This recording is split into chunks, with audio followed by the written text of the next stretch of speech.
Is now a good time to buy real estate here in Massachusetts? Well, in this video, we're about to find out.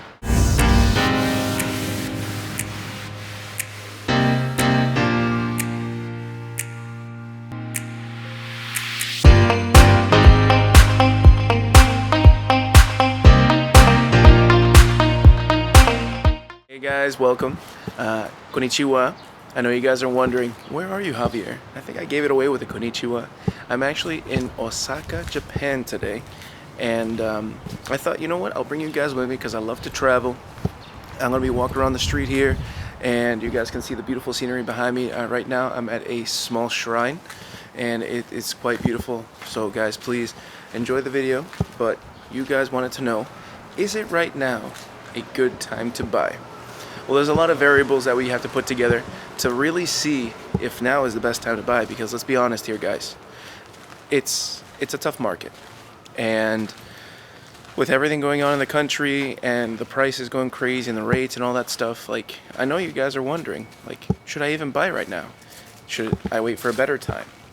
Well, in this video, we're going to discuss all those things with different topics, and then you guys can make the best decision for yourselves, an informed decision, because any realtor who says you should buy now and who cares and all this stuff is not looking out for your best interest, because this is all catered to you. You are the primary concern here. You're not concerned, but you're the primary person here. And a realtor has to serve you, and that's what I aim to do, serve you. So, the first thing we'll talk about right now, I guess, is, let me see, there's a whole plethora of things I can talk about, but is it the right time for you in the aspect of, like, are you able to afford purchasing right now? Now, people say, yeah, I have the money, blah, blah. It's like, well, I talked about this in recent videos. You should be aware of the cost of ownership, knowing that the down payment, you have to do the down payment, and the closing costs, and the costs that you incur, like appraisal inspections. You want to do an inspection regardless, or if you don't want to do inspection, whatever it is, but you want to make sure they have all those costs in mind and know the ownership costs, whether it's a condo, a multifamily, a single family.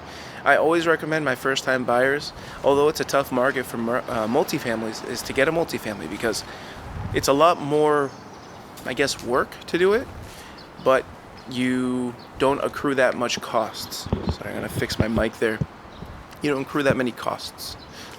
And I think that is an awesome play, because you can build your portfolio, or depending on different strategies you guys have. Excuse me one second. Okay, I'm back. And depending on different strategies you guys have, like maybe you guys just want a condo or a single family. It depends on your priorities. But if you're a single person or a person that wants to build their wealth, go for multifamily. Now, here we go. The second thing here I think that we should discuss is essentially rates. Like, the rates are too high. I don't want to buy right now. Slow down real quick. The rates will always fluctuate. They go up and down. Years ago, they were 16%. Many years ago, they were 16%, around that interest rate. And now they're at, I believe at the time of this video, which is late October 2024, they're hovering around the 7s, low 6s, mid 7s, depends on the loan officers you have. I have the best one, so we get you the best rates. But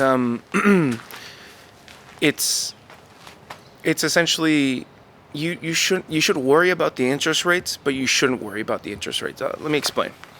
So over the years, the interest rates have always fluctuated. They've always fluctuated. But if you're going to tell me, Javi, are you going to worry about the price or the interest rate? Both are important, but knowing what I know in the real estate market, I'd rather buy a house at a good price, right? I'd rather buy a house at a good price and have a higher interest rate, because I can refinance that later, versus getting an amazing interest rate but overpaying for a house. Let's say when the rates do drop, like exponentially. Years ago, the interest rates hit record lows, 3s, mid 2s, so 2.5. Some people refinance or purchase and lock down the 2.5% interest rate. But guess what? That's when homes were selling for record highs. You know, hundreds of thousands of dollars over asking. This is real. Like this, you can look this up. And I would rather purchase with a high interest rate, because I can change the interest rate in the future. I can refinance. I could totally refinance. But guess what? When you purchase a house with a low interest rate, you're locked in for life, baby. And the aspect of like, you're not going to get a lower interest rate, but also the price of the house you paid over.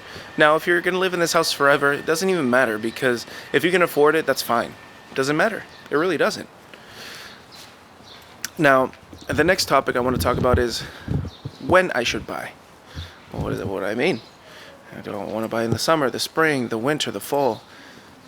For my sellers, now this is a video I want to make I want to make another video specifically for sellers, but I just want to hit both sides. For sellers, I always recommend spring, summer. For buyers, fall, winter. Why is that? Now, guys, in the fall, winter, you have more leeway with homes, because as a buyer, let's say this, as a buyer's agent during those seasons, there's not much competition out there. There's much less in spring, summer. Now, if I want to negotiate the better terms, like let's say, for example, the client wants, we can get the client closing costs included, some repairs included, kickbacks, a better price negotiated. This is more accessible and this is more active, possible to be done when you have this fall, winter times, because the sellers are more likely to sell during this time. They're more likely to push the property off because it's not the heat of the market, and there's more negotiating terms. I've done more deals in these aspects, like getting better deals for clients during these times, just because of the time of the market. And sellers know, hey, my property isn't going to get everything it needs right now. It's not going to get the highest price, but I want to get a good price. And the buyers know that, hey, I want to buy a house during this season. This is a house I want to buy. You negotiate better terms versus spring, summer. Let me give you this scenario. Spring, summer, you have 50 offers on your house. Winter time, you have 3. Who's going to get a better chance at negotiating a better offer? The 3 people or the 50 people? 50 people, 4 sellers is amazing. 4 buyers, that's horrible. And vice versa, it's the spring, summertime, best time, because you can get better deals, better things done.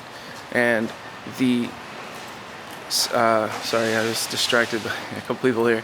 And the spring, summer, worst time for buyers because everybody's bidding. And for sellers, the best time because it's just like, oh my God, I want to get the most money for my house and the best terms and everything. I've seen people in the summertime, buyers, not my buyers because I would never do this, but drop their contingencies, drop their mortgage contingency, put a appraisal gap, which for those that don't understand the words I'm saying, mortgage contingencies are essentially like, hey, I want to put my deposit at risk and say I don't want to have a contingency saying my mortgage is approved or not approved. I'm still going to put my deposit down and risk it. And appraisal gap is essentially when a buyer says, hey, if the property, we are buying this property at $850, but the property only appraised at $825, we'll make that difference up and top of our down payment. So we're going to put the extra $25,000 down besides our original down payment. So I don't recommend any of these things.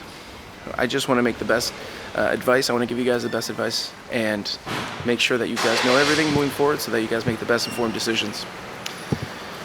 Now the last topic I want to talk about, oh, those crepes look good, guys. I want to show you these crepes. Oh my God. Things in Japanese, but it's really cool. So, full disclosure, right now it is 7 a.m. I've waken up at like 5:30 every day because of the time difference, but it's cool because you get to see the city at different times. And again, I'm passing out at like 8 p.m., 9 p.m. like a grandfather, but hey, you know what? Live the life you're given. The last thing I do want to talk about, which is important for you guys to know, is essentially, hey, should I wait for the market to crash, or should I'll wait till prices drop? Now, this is the time when the realtor in me and the person who is the logical being in me is like, what? Do you even know how much prices have skyrocketed? And even if there was a correction in the market, which there most likely will be, it will not solve your issues, and it'll actually make interest rates, if there's a correction in the market, it'll make interest rates surge up. And then people will be like, oh my God, that $600,000 home I wanted to buy, it dropped to like $500,000, but oh my God, I can't afford it now because my interest rates are too high and I got locked out of that price range, even that much. In this video, I'm gonna put a picture like right now, and this picture dictates the prices over the last, I think, 25 or 30 years, and how prices have changed. If you look, there's going to be certain areas in this video where there's been a market crash, a correction, but guess what? The common trend has been the prices surging up. The prices consistently surge up over the years. So there's always a saying, it's not how you time the market, it's how much time you have in the market for real estate. If you purchase today, tomorrow, last year, next year, it depends on your personal finances and if you can afford it. But if you can afford it, do it. My personal recommendation. And just keep it. Depending on what your goal is. If you want to build an investment portfolio, you want to build up more houses, more wealth, build up the properties. Don't keep them, don't sell them unless you want to purchase a bigger property or more lucrative property for yourself. Or if you're a flipper, you have a completely different need, or you want to hold it for just 2 years, you have a completely different need, which brings me back to my topics and just my next topic. Get yourself a realtor, a good professional. Not all realtors are made the same. Just like not all doctors, not all chefs, not all psychologists, not all anything are the same. You want to get yourself a really good one, a one that knows what he's talking about, that wants to help you, that wants to look out for your best interests, and more importantly, that knows what he's talking about.